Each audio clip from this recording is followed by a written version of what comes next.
Hello दोस्तों, मैं Aryan Sola business advisor and founder online business workshop. मित्रों, हम बात करना चाहेंगे कि मिलावट से कैसे बचें या डुप्लीकेट से कैसे बचें या ओरिजिनल की पहचान कैसे करें या क्वालिटी का अंदाज़ा कैसे लगाएं। ये वो प्रश्न हैं जो हर एक कस्टमर के दिमाग में गूंजते हैं। हर एक कस्टमर के दिमाग में गूंजते हैं। पहली बात तो हम आपको ये बता दें कि हम कोई आइडिया नहीं देने वाले हैं, ठीक है। हम केवल डिस्कस करने वाले हैं। हम केवल डिस्कस करने वाले हैं कि आखिरकार क्वालिटी की पहचान हम कैसे करें। क्या हम क्वालिटी की पहचान कर सकते हैं या हमारे पास में क्वालिटी की पहचान के पैमाने क्या है। अलग अलग प्रोडक्ट के पहचानने के कुछ बेसिक सिद्धांत होते हैं, ठीक है। बेसिक सिद्धांत होते हैं और उन्हीं सिद्धांतों के अंदर धोखा किया जाता है। धोखा किया जाता है कि आपने भी यदि परचेजिंग की होगी तो कई सारे मामलों में आपने भी धोखा खाया होगा। हमने भी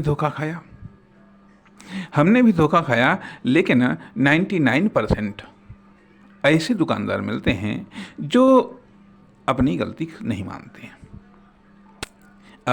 नहीं मानते हैं कि यदि प्रोडक्ट खराब निकला, ठीक है, यदि प्रोडक्ट खराब निकला तो वह अपनी गलती नहीं मानते, वो कस्टमर को ही उत्तरदायी ठहरा देते हैं। आपके पास में बस इतना ही ऑप्शन है कि आप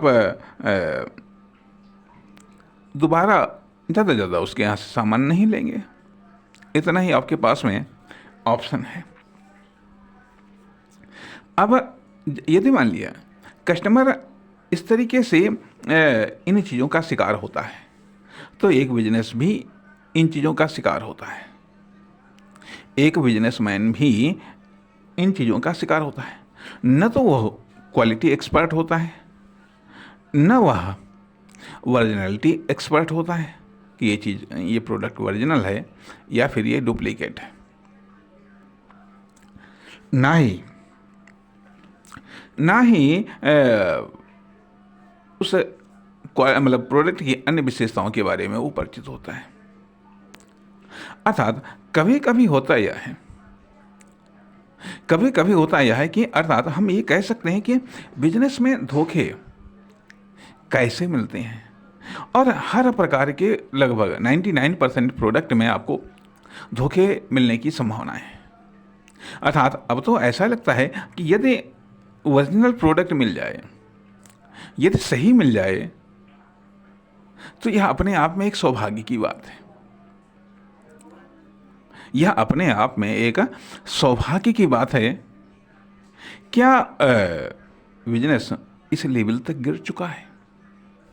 क्या उद्यमी या व्यापारी कुछ इस लेवल तक गिर चुके हैं?